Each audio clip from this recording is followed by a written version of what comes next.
القرآن المجيد. أعوذ بالله السميع العليم من الشيطان الرجيم من همزه ونفخه ونفثه.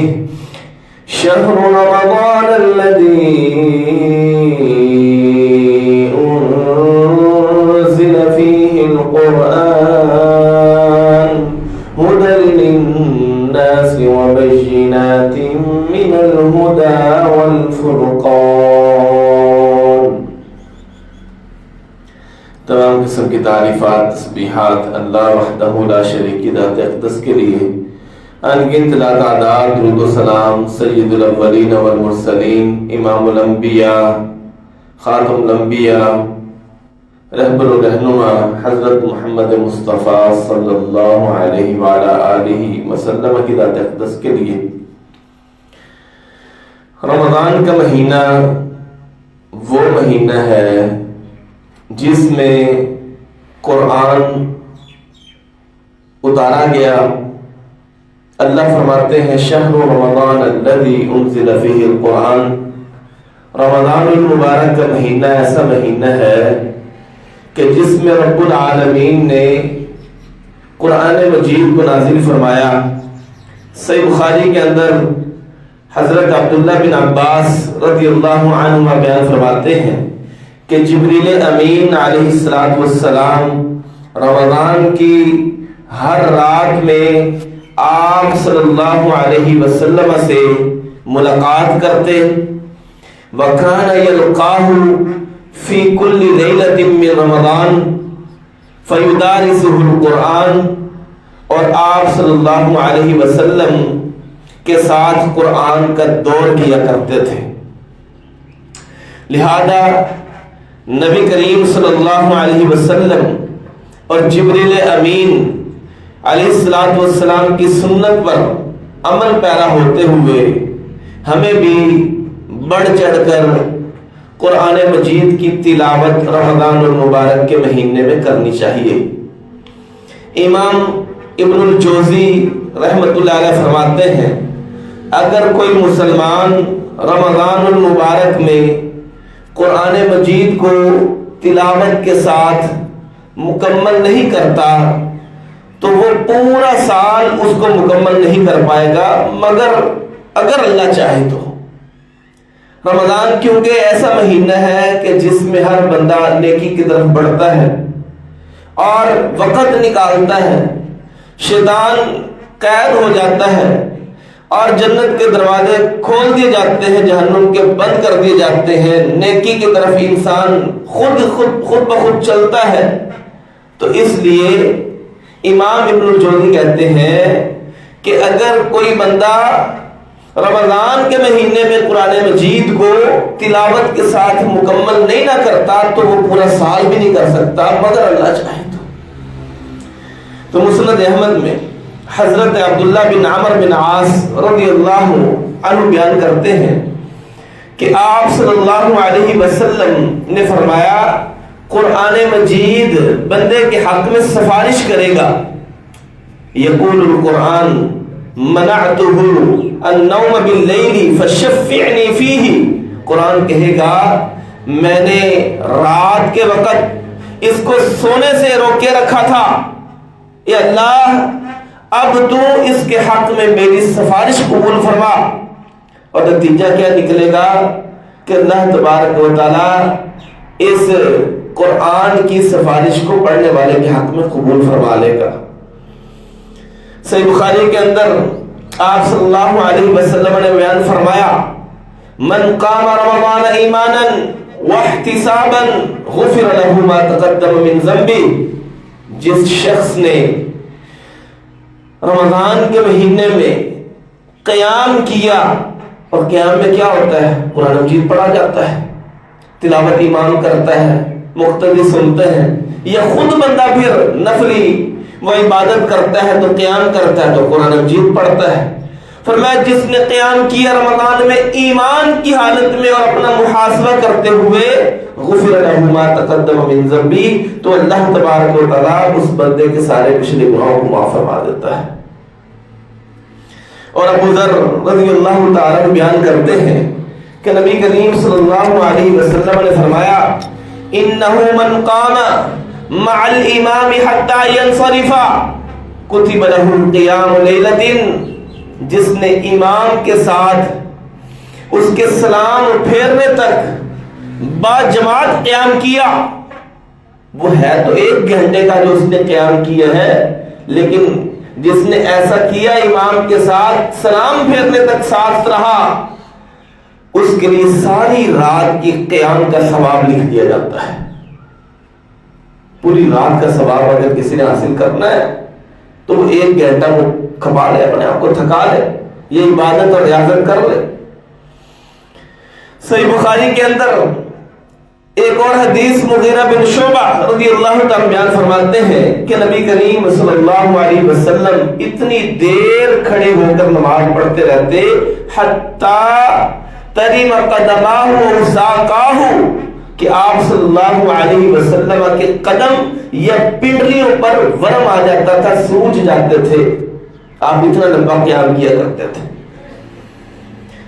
جب آپ سے اس کے متعلق کچھ عرض کیا جاتا تو فرماتے افلا اکون عبدا شکورا، کیا میں پھر اللہ کا شکر گزار بندہ نہ بنوں؟ یعنی اگر اللہ کا شکر ادا کرنا ہے، شکر گزار بندہ بننا ہے، تو اس کے لیے آپ کو راتوں میں اٹھ کر قیام کرنا ہوگا اور لمبا لمبا قیام کر کے اپنے آپ کو تھکانا ہوگا، جس طرح رسول اللہ صلی اللہ علیہ وسلم وہ رات کو قیام کرتے اور اس انداز سے کرتے کہ آپ کے قدم سوج جاتے تھے، آپ کی پنڈلیاں سوج جاتی تھی، حتیٰ کہ آپ معصوم عن الخطا تھے، بخشے بخشائے تھے، آپ کا کوئی گناہ نہیں تھا، آپ جنتی انسان تھے، پھر بھی آپ اتنی عبادت کرتے تھے، تو ہمیں کیا کرنا چاہیے؟ ہمیں بھی کرنی چاہیے۔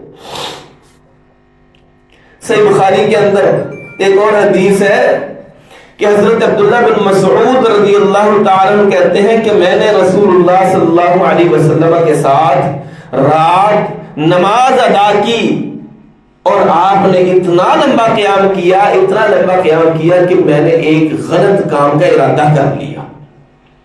ہم نے کہا وہ ما ہممت، کیا آپ نے ارادہ کیا تھا؟ تو عبداللہ بن مسعود رضی اللہ تعالیٰ عنہ فرماتے ہیں میں نے ارادہ کیا کہ میں بیٹھ جاؤں، آپ اکیلے نماز پڑھ لیں، کہ رسول اللہ صلی اللہ علیہ وسلم قیام کرتے رہے، میرے سے اتنی دیر نہیں کھڑا ہوا جاتا۔ اتنا لمبا آپ نے قیام کیا کہ صحابی تھک گئے، عبداللہ بن مسعود رضی اللہ تعالیٰ عنہ کہنے لگے کہ میں نے دل میں سوچا کہ اب میں بیٹھ جاتا ہوں۔ اور صحیح مسلم کے اندر حضرت حذیفہ بن یمان رضی اللہ تعالیٰ بیان کرتے ہیں کہ ایک رات میں نے رسول اللہ صلی اللہ علیہ وسلم کے ساتھ قیام کیا تو آپ نے ایک رکعت میں سورۃ البقرہ مکمل پڑھ دی، سورۃ النساء پڑھ دی، سورہ آل عمران پڑھ دی۔ یہ 5.25 پارے بنتے ہیں، ایک ہی رات میں ایک ہی رکعت کے اندر آپ نے یہ قیام کر دیا۔ اور آپ صلی اللہ علیہ وسلم کا حذیفہ بیان فرماتے ہیں کہ قیام بھی اتنا لمبا تھا تو قیام رہا، آپ نے رکوع اور سجدہ بھی اتنا ہی لمبا کیا۔ رکوع میں ہے تو رکوع میں رہے اور تسبیح بیان کرتے رہے، سبحان ربی العظیم، سبحان ربی العظیم، سجدے میں تو سبحان ربی العظیم، اور کرتے ہی رہے، اتنا لمبا آپ نے قیام کیا اور اتنا ہی لمبا رکوع اور سجدہ بھی کیا۔ اللہ اکبر۔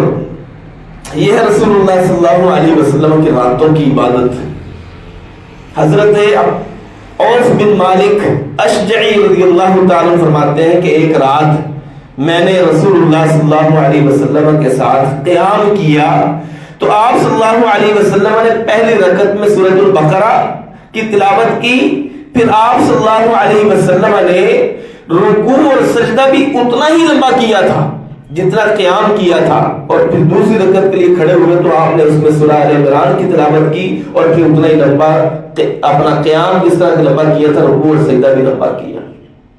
2 رکعتوں کے اندر آپ نے یہ 2 صورتیں بڑی 2 صورتیں پڑھ دی۔ اور سنن ابو داؤد کی حدیث سیدنا عبداللہ بن عمر بن عاص رضی اللہ تعالیٰ عنہ بیان کرتے ہیں کہ رسول مکرم صلی اللہ علیہ وسلم نے فرمایا من قام ب10 آیات لم یکتب من الغافلین، جس شخص نے 10 آیات، صرف 10 آیات جس شخص نے 10 آیات پڑھ کر قیام کیا وہ غافلوں میں شمار نہیں ہوتا، وہ غافل نہیں ہوتا۔ ومن قام بمئۃ آیۃ کتب من القانتین، اور جس بندے نے وہ 100 آیتوں سے قیام کیا، 100 آیتیں پڑھ کر اس نے قیام کیا، قیام کی حالت میں 100 آیات تلاوت کی، اس کے لیے کیا ہوتا ہے کہ وہ بندہ عبادت گزاروں میں لکھ دیا جاتا ہے کہ بندہ عابد ہے، عبادت کرنے والا ہے۔ ومن قام بألف آیۃ کتب من المقنطرین، جس نے 1000 آیت تلاوت کی، کتب من المقنطرین، وہ بے انتہا ثواب جمع کرنے والوں میں لکھ دیا جاتا ہے کہ اس نے تو بہت زیادہ ثواب کما لیا۔ اب 10 آیات ہیں، 100 ہیں، 1000 ہیں، ہم کہاں کھڑے؟ ہم 10 والوں میں بھی ہیں ہی نہیں۔ اگر بندہ 10 پڑھتا ہے تو غافلوں کی لسٹ نکل جاتا ہے، 100 پڑھتا ہے تو عبادت گزار لکھ دیا جاتا ہے، 1000 پڑھتا ہے تو وہ ایک خزانہ جمع کر دیتا ہے، ثواب اس قدر جمع ہو جاتا ہے کہ بے انتہا اس کے نامہ اعمال میں ثواب نیکیاں لکھ دی جاتی ہیں۔ یہ صرف قیام قرآن پڑھنے کی وجہ سے قیام کے اندر۔ اور موطا امام مالک میں ہے، حضرت صائب بن یزید رضی اللہ تعالیٰ عنہ فرماتے ہیں حضرت عمر رضی اللہ عنہ نے ابی بن کعب اور تمیم داری، یہ دونوں صحابیوں کو رضی اللہ عنہما کو مقرر کیا کہ وہ لوگوں کو 11 رکعت تراویح پڑھائیں، اور قاری صاحب کو یہ حکم تھا کہ 100 آیات پڑھنی ہے، آپ نے 100 آیات پڑھا کریں۔ یعنی جو حدیث اوپر میں نے پڑھی ہے کہ وہ 100 آیتیں جو انسان پڑھتا ہے وہ عبادت گزاروں میں لکھ دیا جاتا ہے، اور حضرت عمر نے صحابیوں کی ذمہ داری لگائی کہ یہ جا کر لوگوں کو نماز پڑھائیں، قیام کروائیں، قرآن سنائیں، تو 100 آیتیں پڑھنی ہے، اس سے کم یہ تلاوت نہیں ہونی چاہیے۔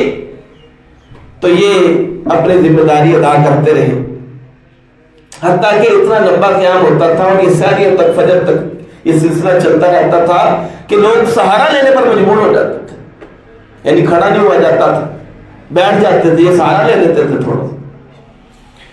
اس قدر صحابہ کرام شوق کے ساتھ قرآن مجید کو پڑھتے، سنتے، اور صبح و شام قرآن مجید کی تلاوت کرتے، پڑھتے اور اس سے محبت کرتے تھے۔ اور امی عائشہ رضی اللہ تعالی عنہ کا رمضان وہ کیسے گزرتا تھا کہ امی عائشہ رضی اللہ تعالی عنہ رمضان میں قرآن مجید وہ صبح فجر کی نماز پڑھ کر بیٹھ جاتی اور قرآن مجید پڑھنا شروع کر دیتی، حتیٰ کہ سورج طلوع ہو جاتا۔ یہ آپ کا رمضان المبارک کے اندر ایک شیڈول تھا، معمول تھا کہ آپ امی عائشہ صدیقہ رضی اللہ عنہا روزانہ کی بنیاد پر صبح فجر سے لے کر طلوع شمس تک قرآن مجید کو پڑھا کرتے۔